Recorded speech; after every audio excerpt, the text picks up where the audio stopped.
Does the council need to apologise to ratepayers? Is this some... More than happy to say I'm sorry. This is not what a good public sector institution ever aims to have on its box. And as I say, the vast bulk of us are good, decent people who love the city and are working really hard to make it a better place to be.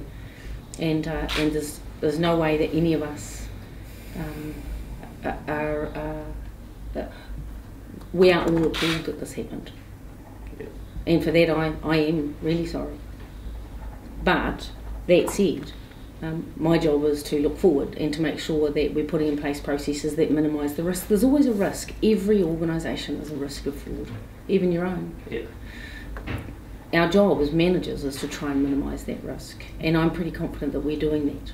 Yeah. And I think people should be pleased about that. It has gone on for a long time undetected, and there were red flags raised that we didn't pick up. I'm pretty confident that with what we've put in place, those red flags would now initiate a whole course of action, which they should have back then but didn't. Yeah. Could there be other frauds that the council hasn't identified? We don't have on record us uncovering similar frauds prior to 2003. There is some suggestion by Deloitte that this fraud may have gone on prior to 2003, but because that was before our current financial system, so it becomes an extremely expensive proposition for us to work that out, and with no return. So we're not going to spend that ratepayer money. But do you think that they probably did? There's some indication that it may have, but because we haven't done the investigation, I really couldn't comment. But there is some suggestion that it may have been. It would seem odd that it started the day the new financial system came into place. Yeah. I and this council made it clear to the previous chief executive and to Sue that we wanted the Dunedin City Council to be a best practice public sector organisation. Now the review has found that there were process lapses, there were control failures, and there was probably cultural failure. And so you have to conclude from that that there was some responsibility previously for the fact that that's the case. But what we can be sure of is that the review that found this fraud and the Deloitte's review and the various mechanisms that have been put in place since have really covered all the gaps, if you like. We can be quite confident, not that that small-scale frauds can't happen again, but certainly nothing of this scale could happen again in this organisation. And we will keep reviewing and we will keep putting those mechanisms in place to make it as transparent and as robust as possible. Does that mean that the council's never going to recover anything beyond the 1.15 million? No, it certainly won't. You'd have to recover more than $1.15 million worth of cars. Yeah. And when you remember, a lot of these cars were sold for $4,000, $5,000, $6,000 in 2003, 2004, becomes highly unlikely that we're going to get much more than that for them today. Yeah. So that's a cost benefit. You know, you need to go through each one, think what's the cost, what might we get back. This is a control failing. This is when we talk about control failings, that's what we mean. There were controls in place and they failed. It shouldn't happen. In an organisation with good robust processes, that doesn't happen. Good robust processes and good robust people, that doesn't happen. Unfortunately it did. What would you say to the people who bought the vehicles, particularly the councils and the staff and the people from the car sales yards who just didn't ask the right questions?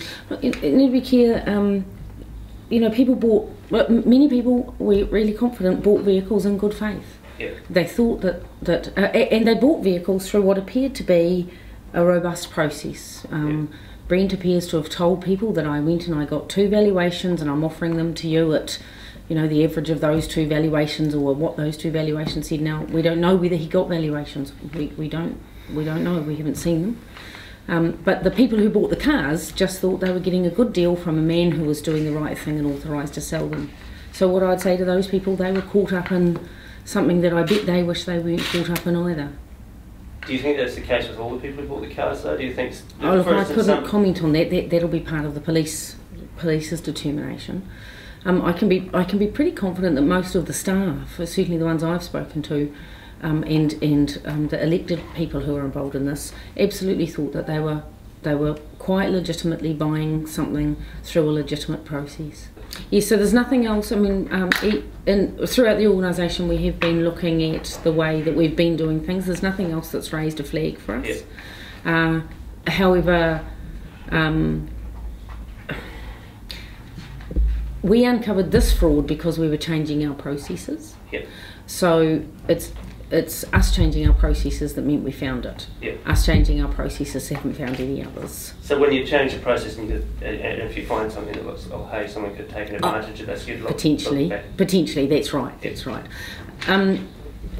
That said, when people commit fraud, they usually work fairly hard to keep it a secret. You know, all of the public institutions in Dunedin have had a fraud, and certainly from my contacts with other people around the city, there are many other institutions that have had frauds as well. Sometimes, unfortunately, people's worst natures get the better of them and they commit a fraud. And all you can do is try and make sure you have really good processes so that you minimise the likelihood and set a good culture in your organisation. You know, I mean, I keep saying it, but overwhelmingly this is an organisation of good people who are working their backsides off for the good of the city. Overwhelmingly, over and over again, I've got staff who are horrified that this has happened in our organisation, just horrified.